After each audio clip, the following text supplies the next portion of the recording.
Welcome to the deep dive. This is where we dig into a pile of sources, find the really interesting bits, and lay them out for you. That's the idea. And today, we're jumping into, well, a pretty unique story of unexpected entrepreneurship. Definitely unexpected. Our source material. It's a document by Edwin Campbell called MarysMeatMarket.pdf.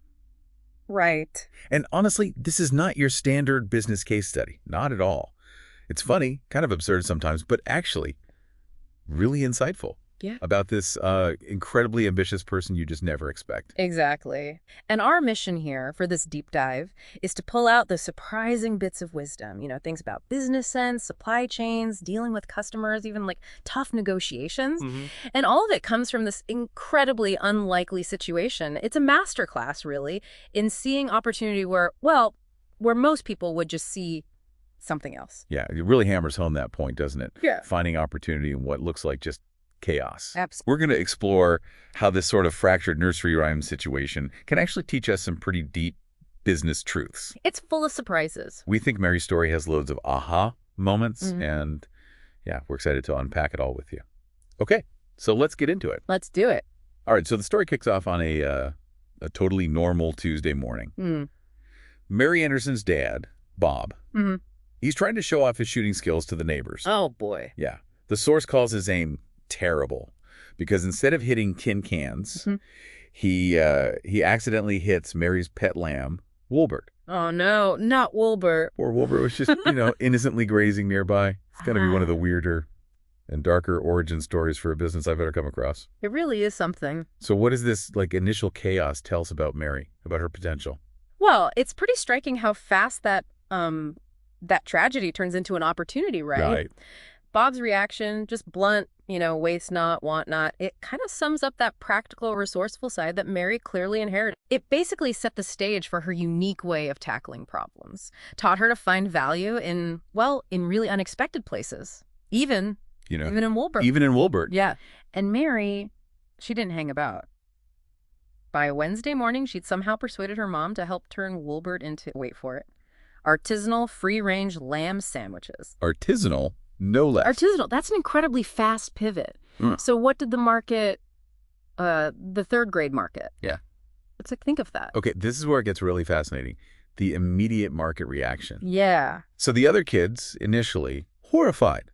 Totally understandable. Of course. But that horror, it turned pretty quickly into curiosity. And then the source says they became absolutely ravenous, like the moment they smelled them. Wow. Yeah.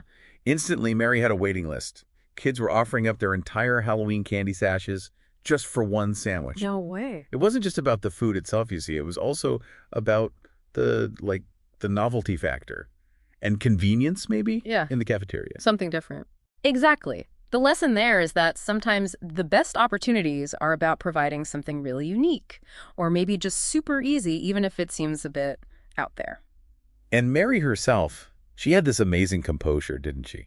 Even then, when Mrs. Pemberton, the cafeteria supervisor, comes over demanding to know what's going on. What's in these sandwiches? Right.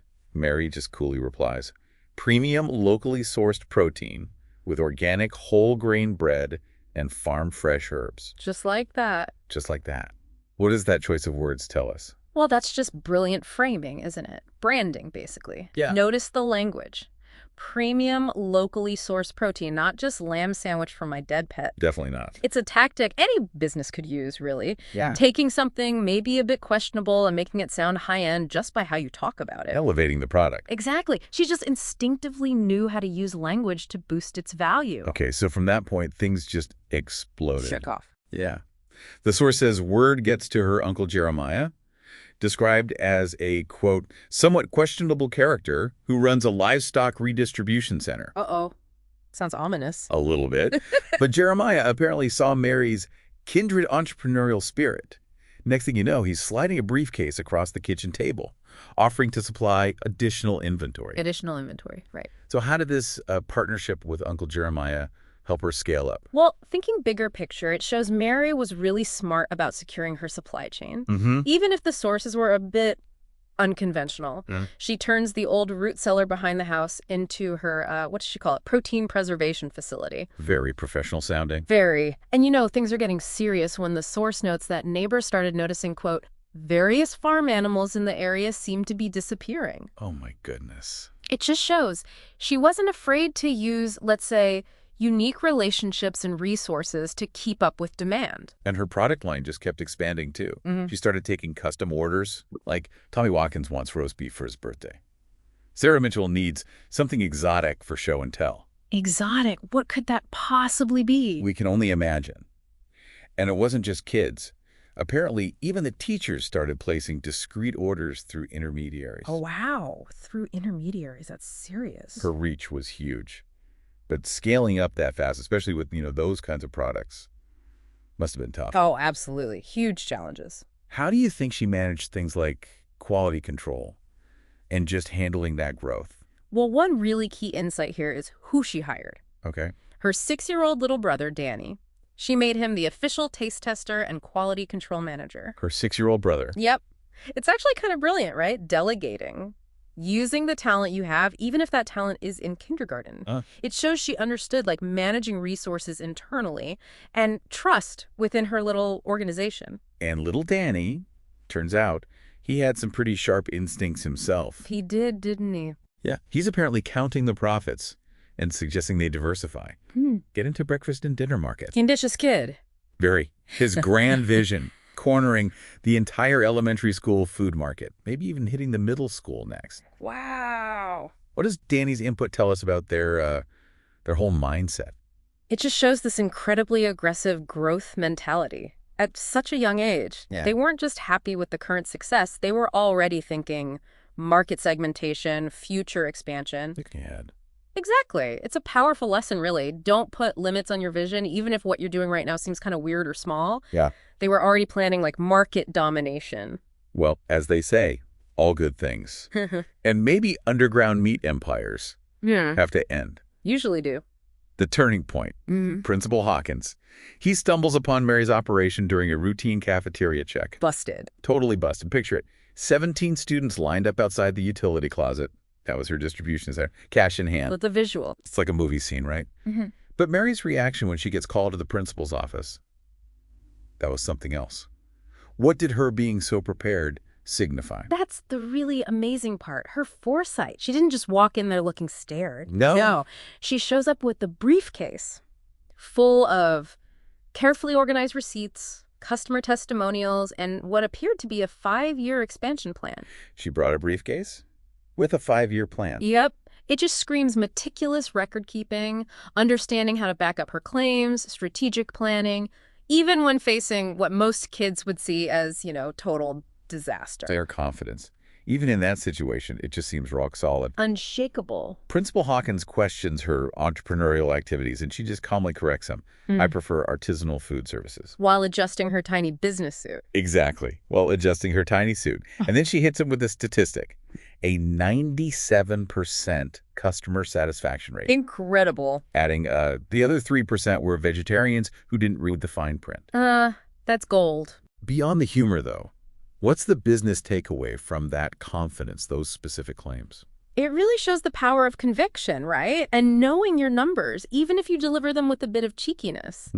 Mary believed in her product, her service, and she wasn't afraid to state how successful she was. It's a lesson in, keeping your cool under pressure, stating your value clearly, and maybe even using humor to deflect criticism. A strong defense. Definitely. She knew how to handle it. The fallout from that investigation just highlights how audacious and weirdly efficient her whole setup was. Despite her age, no permits. Right. The health department. Right. Baffled. The agriculture commissioner. Apparently impressed. Impressed. And the IRS sent a very confused auditor who just kept asking to speak to an adult. I can just picture that poor auditor. What does that whole chaotic official reaction tell us about just how effective her operation was? It tells us her operation was so unique, so effective, it just didn't fit into any normal regulatory boxes. She'd built something incredibly efficient, almost like a shadow economy that was just performing way beyond what standard oversight expected. It's a real testament to how disruptive innovation, even small scale, can just completely confuse the established systems. So in the end, she did have to shut down the lunch empire. Had to happen eventually. Not without one last move, a final act of Pure entrepreneurial brilliance. Yeah. How did she manage to spin the shutdown into another win? Yeah, zooming out, this is where her negotiation skills really shine. Okay. She brokers a deal, becomes the official student nutrition consultant for the entire school district. Kidding? Consultant? Official consultant. And not just that, she gets paid a consulting fee to help transition her former customers back to the regular cafeteria food. Wow. That's amazing. It's incredible, isn't it? It just highlights her knack for finding value, even when her main business is being shut down. She turned a huge problem into a paid gig and kept a connection with her customer base. She really did. And just to loop back to that whole fractured nursery rhyme idea at her so-called retirement dinner, her mom asks if she wants seconds. Mary holds out her plate and just says, just a little bit more. Classic Mary. That simple phrase. Yeah. Plus what we know she was planning next.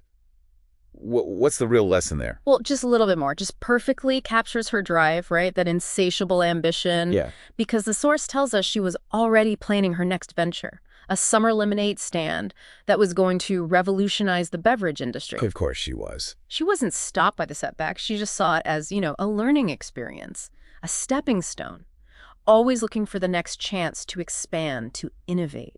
It's about relentless ambition. So what does all this mean for you listening? Yeah.